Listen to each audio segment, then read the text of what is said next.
Hi, I'm Jessica. And I'm Kira. And we are the Keepers of the Books, your online librarians. My first book is The School Ship Tobermory by Alexander McCall Smith. This is about Ben and Fee McTavish, who have been homeschooled on a sub their entire life. And they have talked their parents into letting them go to school on a ship called the Tobermory. The Tobermory is a lot different than living on a submarine. Of course, unlike submarines, they rock back and forth on top of the ocean. They're not underneath the ocean. And there's also a ship called the Albatross that is nearby, and they are pulling students and getting students from the Tobermory so they can be extras in their film. Of course, like every school, there's bullies, there's things that aren't supposed to be that way, and so there's many more adventures waiting for them on the Tobermory than they expect. This is a fun book. It is fast-paced, and it's perfect for readers in about grades 4 through 8, which is going to be ages 9 through 14. It's a fun book about a boy and a girl twin, so it's good for both boys and girls, and it's good for kids who like books like the Mysterious Benedict Society or the Ashton Place series. If you like either of those, you're going to like The School Ship Tobermory.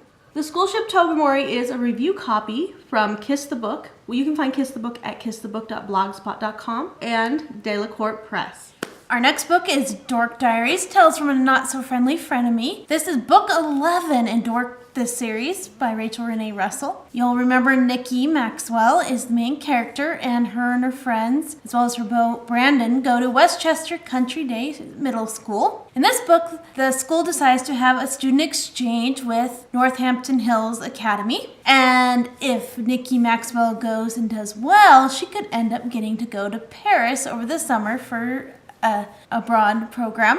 The only downside is her enemy, Mackenzie Hollister, is going to Northampton Hills Middle School. And you'll remember Mackenzie goes to Northampton Hills, as we learned in the previous book. And so now Nikki's a little torn on whether she should go to the school or not. She ends up going, and she discovers that Mackenzie's not the worst mean girl in the area. Instead, there's one Tiffany who's much worse than Mackenzie, and the two have to team up to find a way to bring the mean girl down a notch. Will they succeed? You'll remember has the fun illustrations and is told in a journal-like format. So if you've liked the other Dork Diaries or looking for a Wimpy Kid read-alike, you'll like this one. And luckily, you don't have to read them in order. You can read them out of order. And that is ages 8 to 12 and grades 4 to 6. Okay, my next one is What Light by Jay Asher. This one came out this season, and this is a perfect book for a mother-daughter book club. This is about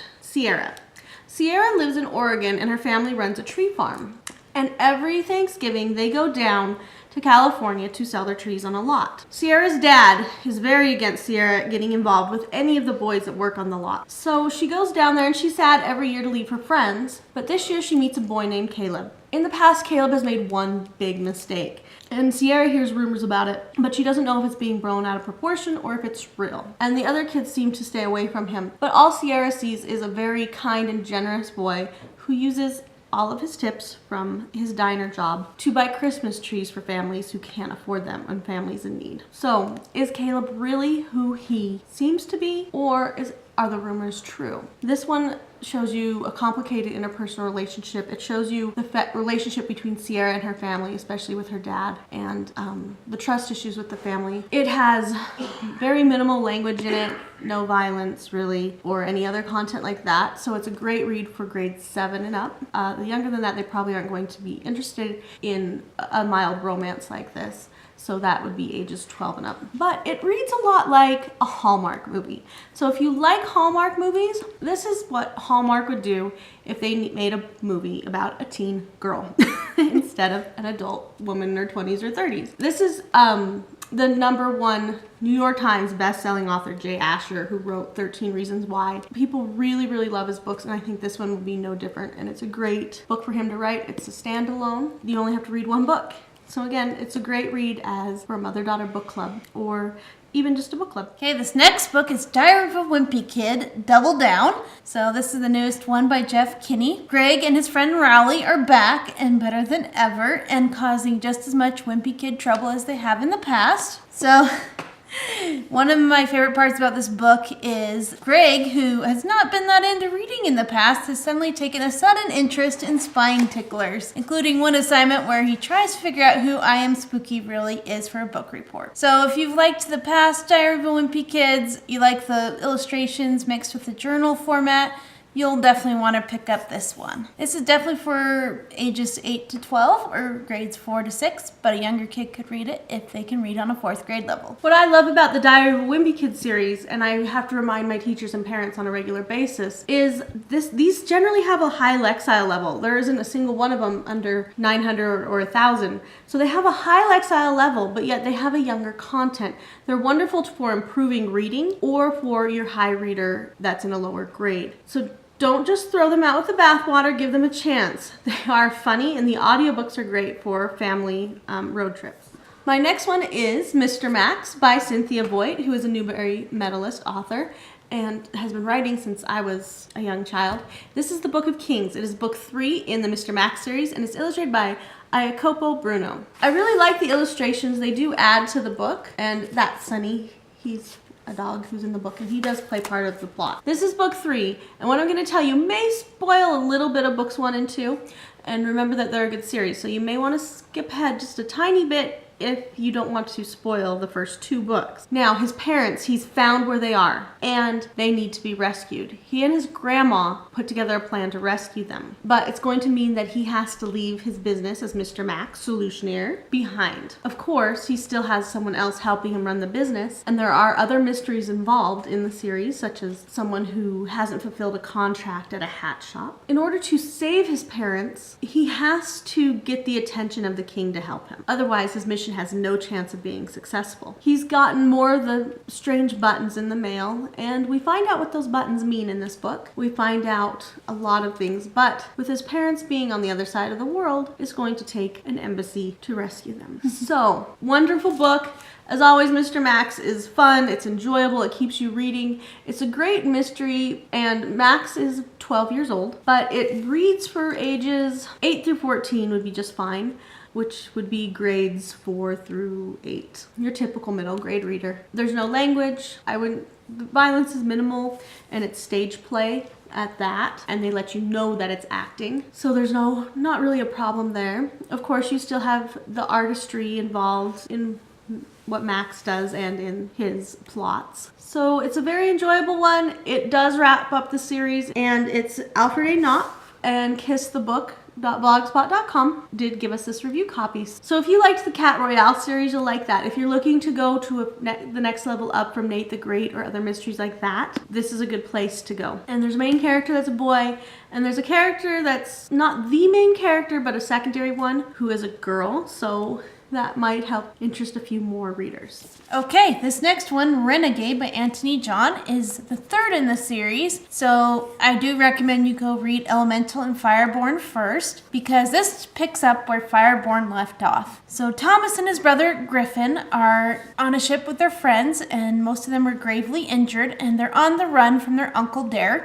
and they are trying to head back to Roanoke Island. So these friends have control of elemental powers, but they only work when they're close to Roanoke Island. And they recently discovered they have these powers, so they do not have the ability to truly control them. So they're in this very dangerous spot. They have to go to Roanoke Island to save Thomas's mother from a pirate-controlled facility on the island. So that both ends contain trouble. Whether or not they will succeed, you'll have to read to find out. Will they learn to control their powers and stop Dare from seeking the solution that supposedly will get rid of the plague? You'll have to read. It's an action-packed fantasy adventure with a similar feel to Michael Vey. The characters are very well developed, very likable, and it was very hard to put down. This is for ages, probably I would recommend more for grade 7 and up or ages 12 and up, because it is a little bit more violent. This is a review copy from Dial Books and Kiss the Book. My next one is DC Superhero Girls Superhero High School Yearbook. This is just a really cute one. It's laid out like a yearbook, and it has just a page for each one.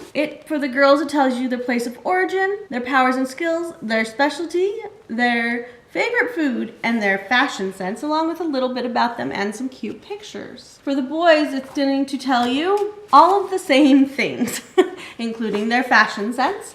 So this is a little bit younger version of a DC Comics. It's going to be aimed at teens and tweens. And it's really cute how they've done the layout. They even did the people with the cleanest and the messiest rooms, the people most likely to save somebody.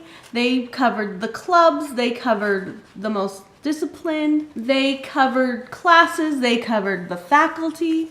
And so it's laid out exactly like a yearbook. It's very cute. It's very fun. And it's going to be just a fun little background book for people who like superhero high school. This is a review book from Random House and Kiss the Book. This latest book in the Bookshot series is French Kiss. So this is an adult book. Heads up ahead of time. And this is a series James Patterson came up with the idea for, where they're short and you can read them in one sitting.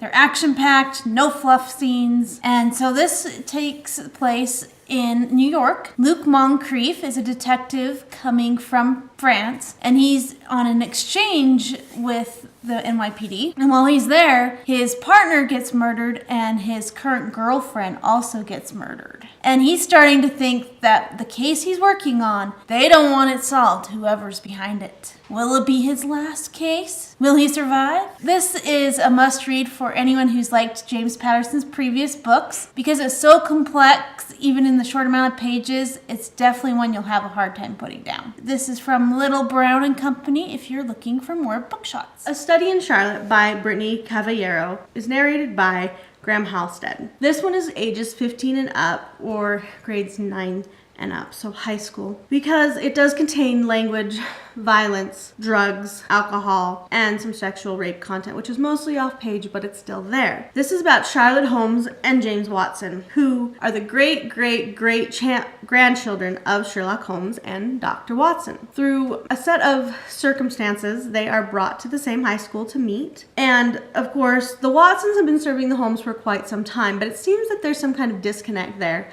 So something has happened. And Charlotte comes from a very affluent family in England. They're very almost pretentious and particular. They have everything planned out, her series of studies, everything.